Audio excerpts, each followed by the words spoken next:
Hello everyone, I hope you're having a wonderful day.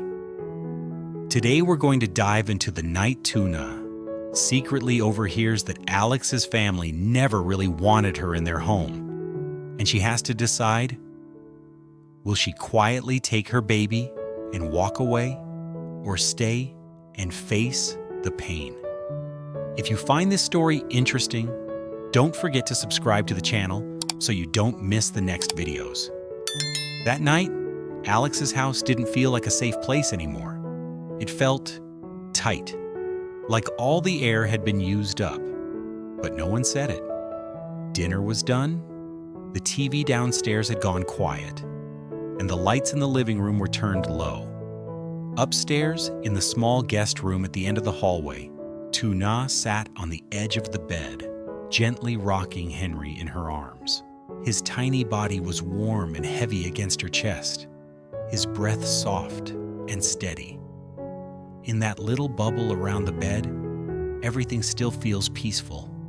Just by looking at her child's sleeping face, she can temporarily forget all adult matters. When Henry was completely asleep, his body relaxed, his hand slipping from his mother's collar, she dared to slowly lay him down on the thin pillow. One hand supported his head, the other gently pulled the blanket, adjusting it. She lowered the mosquito net, tucked the four corners carefully, then stood still for a moment, watching his chest rise and fall steadily. As long as he was safe, she thought, she could bear everything else. Her throat began to hurt. Her head felt a little dizzy. She thought, I should go down and have a glass of warm water and then come back up. It might be easier to sleep. She opened the door, tilted her head to listen. The hallway was empty, only the yellow light falling on the tiled floor. She turned back to look at Henry again, still fast asleep, then gently stepped out, her bare feet touching the cool tiled floor. She thought the whole family was asleep, but as soon as she reached the top of the stairs, she heard soft voices and the clinking of cups. In the kitchen, Alex's mother and sister were still sitting drinking tea and talking like every night. For a moment, Tuna hesitated.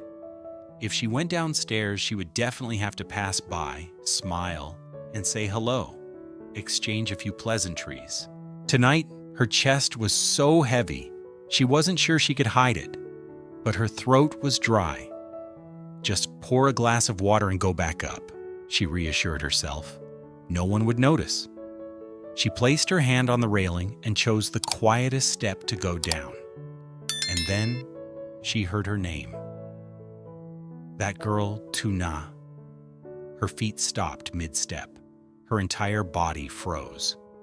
She neither advanced nor retreated. Instinct made her press slightly against the wall beside her, as if the darkness would conceal her. She had not meant to eavesdrop, but when her name was mentioned in a conversation where she was not present, her heart always overrode politeness. It made her stand still. Alex's sister's voice rang out, small but clear. Mom, are we just going to leave it like this?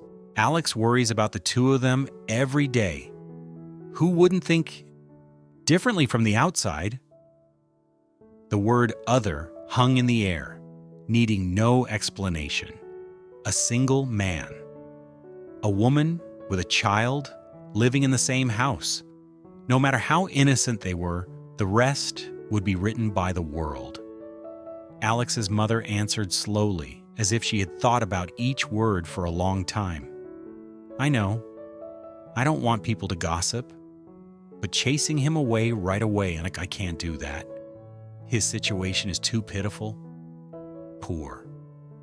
From there, she crawled straight up the stairs into her chest. She knew she was living off someone else's grace. She had never denied it. But hearing Alex's mother say poor with her own mouth, it suddenly felt heavier, not precious, not respectful, but someone who was taken care of. The older sister continued, her voice a mixture of love and worry. I feel sorry for him too, but Alex is the pillar of our family. People are starting to ask, who is that woman? Why are they living in the same house? Whose child is that? Mom, think about it. If his partners and friends find out, will his reputation still be intact? Standing in the middle of the stairs, Tu Na's face was burning, even though no one could see. To her, Alex was the one who reached out when she had nowhere else to turn. To his family, and to those looking from the outside, he was also the business owner, the only son, the face people looked at. And she, in that position, suddenly seemed like a difficult question to answer. Then the words that she would never forget rang out, soft but sharp.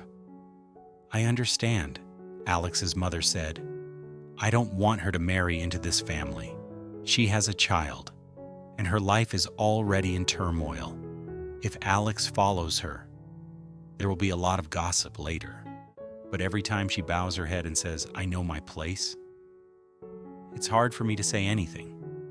If I push too hard, if she takes the child and runs away, will Alex be able to handle it? I don't want her to marry into this family. Like a sentence falling straight on her chest, Tu Na never dreamed that she would become a daughter-in-law here. Since the day her ex-husband's family chased her away while she was pregnant, she had locked herself away from all dreams of family. She only allowed herself 3 things: to live, to raise children, and to repay the favor. But living under the same roof with Alex, seeing him quietly take care of her, hearing him say, "Call me if you need anything," her heart had cracked its hard shell without her realizing it. She tried to call it gratitude, but now his mother's words were like a stamp that said, no matter how she felt, this family would not accept someone like her. His sister continued, this time in a softer but no less determined voice. I don't hate him, but I'm afraid of Alex. He's too soft-hearted. Every day he runs back and forth between home and the farm, worrying about him more than himself. I just want him to have a normal, clear wife. No complications, no heavy past. Help him. Give him a place to live. Give him a job. That's enough. Don't let him fall any further. Each word seemed to point straight at a small corner of Tu Na's heart, where she secretly asked, is it wrong for me to feel this way? Being grateful, but still feeling warm when you come, is that so bad? To outsiders, all the things that warm her heart are actually dangerous signs. His mother sighed again. I just hope that one day he will understand and leave on his own. But if I tell him to leave the house right away, I can't. But if one day Alex says he wants to marry him, I don't know if I can bear it. The kitchen was silent for a few seconds. The ticking of the clock became more audible. On the stairs, Tu Na covered her mouth, afraid that even a small sob would reveal everything. The most painful thing was, she couldn't blame them. They were protecting their son, protecting their honor, protecting the future they had drawn. As for her, she simply didn't fit into that picture. She stood for another moment, her heart pounding, her throat dry. Not from thirst this time. Then, very slowly, she backed away, turned, and walked back up the stairs. Each step felt colder than the last. Entering the room, she closed the door softly and leaned her back against it. Her legs lost strength and she slid to the floor. Tears welled up in her eyes and wet her hands. Henry was still sleeping soundly on the bed, unaware that just a few minutes ago the lives of mother and son had been weighed in the kitchen. Tu Na crawled closer, sat next to her child, placed her hand on his chest, and felt his steady heartbeat. She whispered, my child, I thought that if I just worked quietly and didn't ask for anything, I wouldn't bother anyone. But I guess I was wrong.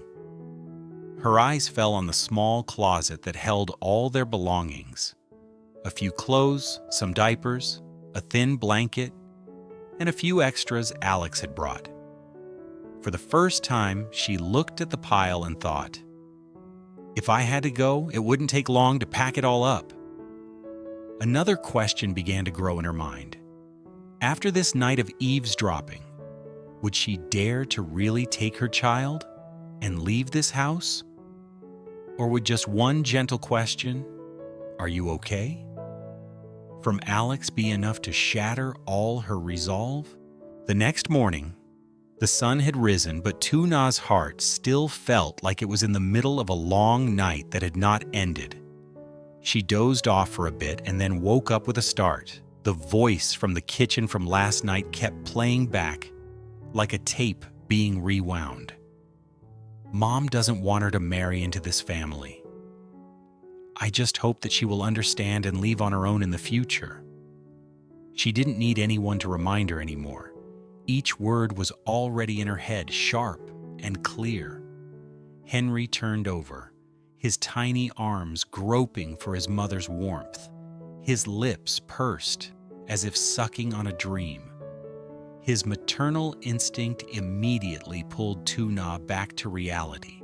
She held him close, patted his back, and whispered, "It's okay. Mommy is still here with you, at least for today."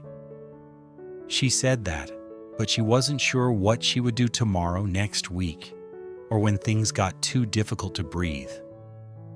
A while later, when Henry fell asleep again, Tu Na sat quietly on the edge of the bed, her eyes fixed on the cloth bag in the corner. Last night, in her most confused moment, she had opened the closet, pulled out some of her son's clothes, some of her old shirts, and a few other things, and stuffed them into it. Looking at the small bag, she suddenly understood. All the things that mother and son could take with them if they had to leave were just this much. The thought was both funny and bitter, but at least it woke her up. If she were to leave, she would not go empty-handed like before. Now she still had Henry. The knock on the door startled her. "Tu Na, are you awake?" Alex's voice rang out, warm and a little tired. She quickly wiped her eyes, fixed her hair, pulled the blanket to cover her exhausted appearance. "Yes, I'm awake." Alex walked in with a tray of warm milk and some cookies. As soon as he saw Henry, his face naturally softened. A smile flashed across his face very quickly, but was enough to make Tu Na turn away to hide her gaze. He put the tray down on the table and asked as usual, "Did you sleep well last night? Was the baby fussy?" Those normal questions, today when she heard them, felt strange. It wasn't because he had changed, but because since hearing his mother's conversation, she no longer dared to stand in the same position. Alex still talked about work indifferently, saying that he would take the mother and child to the farm later, even telling them about plans to repair the pigsty, replace the roof, and feed the pigs new feed. As for Tu Na, she could only hear his voice like a distant wave, occasionally nodding her head in agreement, but in her heart, she was silently re-establishing the boundary. "From now on, I will only consider this as work. Just paying back. Don't dream anymore." Going down to the kitchen, the atmosphere this morning was a bit awkward. Alex's mother still set the food on the table as usual, still added more food to Tu Na's bowl, still asked, "Did you sleep enough last night? Did Henry have a fever?" But in Tu Na's heart, every word "child" she heard was accompanied by the crackling sound of distance. She answered very politely, very properly, but the feeling of familiarity had diminished by half. Alex's sister also came to the table, smiled politely, and asked a few questions about Tu Na's health and whether the baby was breastfeeding well. Tu Na listened and answered, but she knew very well these were two different worlds, trying to maintain a polite shell with each other. Last night, she was still the one who spoke frankly about family honor, about the troubled past, about not wanting Alex to get involved further. It wasn't that she was wrong. It was just that from that day on, Tu Na understood one more thing. No matter how good Alex was to her, it couldn't erase the fact that she was the one who entered this story at the wrong time. When breakfast was about to end, Alex's mother said something very light, seemingly normal. "If you have time this afternoon, it's good for you to go back to the camp and rest. The atmosphere up there is suitable for the two of you. The house here is noisy. My sister comes home from work. Guests come and go. It's inconvenient for you." If it were an outsider listening, they would probably think she was worried about Tu Na's health. But for someone who had just heard the entire conversation last night, Tu Na understood that this was also a soft arrangement. Go back to your original place, the farm, the pig pen, the chicken yard, and this house. It would be best to just be a place to stop by, not a permanent residence. Tu Na bowed her head and smiled. "Yes, I think I'll ask Alex to take me and my child to the camp early this afternoon. I'm used to it." Alex looked at her, a little surprised. He thought she would want to stay home for a few more days to get better, especially after the recent DNA shock. But seeing the determination in her eyes, he stopped asking. He didn't know that. Because of the eavesdropping last night, Tu Na wanted to leave this house as soon as possible to avoid hearing more words that could break her heart even more.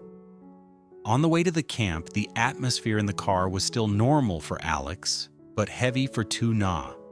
He told stories about the company, about orders, about new partners. She listened and responded in short sentences, trying to keep her voice even. Every time he accidentally said, "In the future, I plan to do this, that, to make things easier for you and your mother," her heart ached. His future was full of plans and light.